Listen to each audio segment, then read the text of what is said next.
All right, so my name is Michael Otto, and this time as I come up here, I get to do a very short pitch. And this pitch, the source of this is in part my son, and I got my son a Team RWB t-shirt, and he's wearing this shirt, and he said, by the way, what can I do? And I thought, well, let's think about that. So the pitch is to think more broadly about Team RWB family and how broadly and whether there's an expansion to specifically target family members. Now, why family? Well, Kate has already said why family. I'm going to give you a very brief form and just different words. War stress can permeate the family, and lots of good evidence for that. If you have a spouse with PTSD, research is varied. The research is for different ways of coming to getting PTSD, but once you have a parent with post-traumatic stress disorder, it spreads in the family. Even amazing finding that higher rates of PTSD in the kids as they go on to get exposed to life stresses. Certainly there's a propagation of depression as well.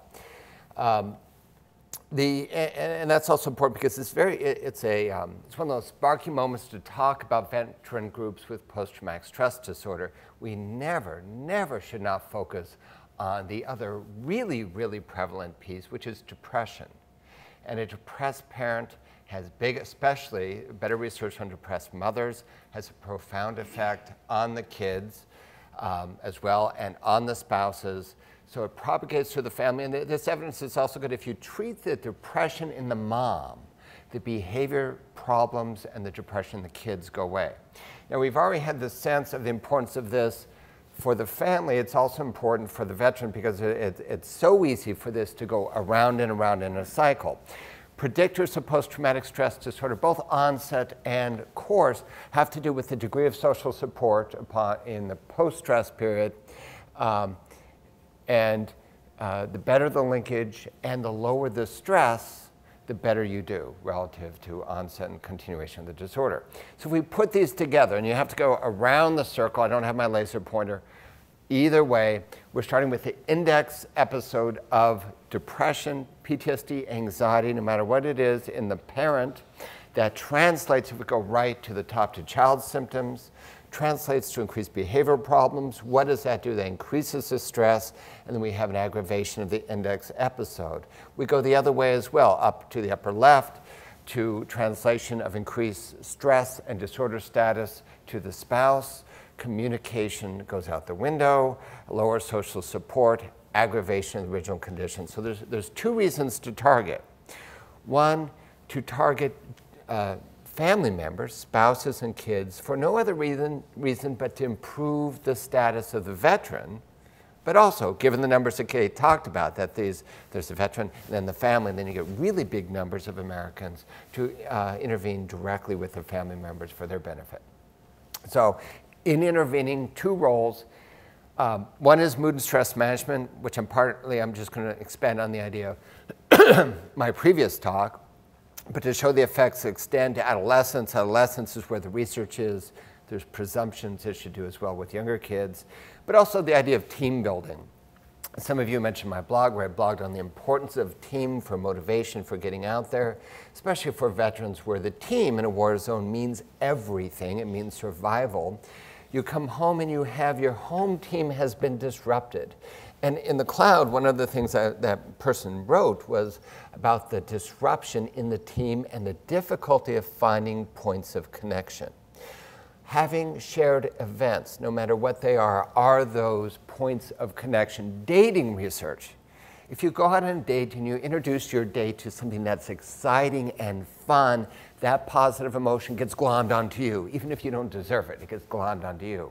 So in couples therapy, one thing, behavioral couples therapy, one of the interventions is to reestablish fun interactions as a way of sparking and starting the positive interactions again. So athletic events, exercise events can be one such thing. The mood effects, I can say very briefly, extends to adolescence. There's one study that showed little preventive effects. And then from John, there's also the great cognitive effects and the general health effects that we're delivering to the kids and to the spouses. Lots of research on buffering the effects of stress. So even if you have a stressed parent, the propagation through the family, don't have quite time to go through exactly what this research is, but you look at stress indices of athletic trained individuals, and stress, social stress, impacts their bodies less, which is very important. We want to give that gift to kids. And so as you build this team, you have a context for helping everybody exercise. You have we talked about the resorting of goals and the hierarchy of motivations. When family members are exercising, you have the reminders, oh yeah, I need to do it too. Having a family, and by the way, I was shopping the other day and I saw that pillow in a store where talk about a nice contextual cue of, do I lie on the couch or do I get out there and exercise? When we think about doing it with kids, there's the issue of how to make it fun. Now this is, some of you may know about this, and one nice thing with running is that there's been a propagation of more fun, presumably running events. This is a zombie run that's probably coming to your area. You are there, and if you've been following zombie movies, you know there's been a change over the last decade from slow zombies, right? This was the traditional zombie, to fast zombies, where they can run. You can sign up to be a zombie, and you can assign yourself to be a slow zombie or a fast zombie. You have to run the course. You can see the flags. You have to run the course and keep 2 of your flag football flags. Otherwise, you're dead. You can still finish, but it doesn't count. So you have to avoid the zombies and make the course. But it makes it more fun. Now, the sad news for me is I think it's my kid's 13. I think you have to be 16 to do this. So it's the older kid. But again, we have to think of fun, how to engage the family in a way that's going to support the little ones as well as the older ones. But that way, the idea is that everybody gets to benefit. There's that point of connection at the top of the slide, and hopefully everybody gets to do it. And just with this group walking is enough. Trying to get this daily elixir of being out there with some sort of physical activity. We often talk about the big events, but we've got to remember it's little daily events as well that do well. The games, the playing tag, the chase games with the kids, all that can make a great deal of difference. So I'm going to say, boy, I hope you all who are running the show here, Team RWB, think about how you can make some expansion to that group as well. Thank you.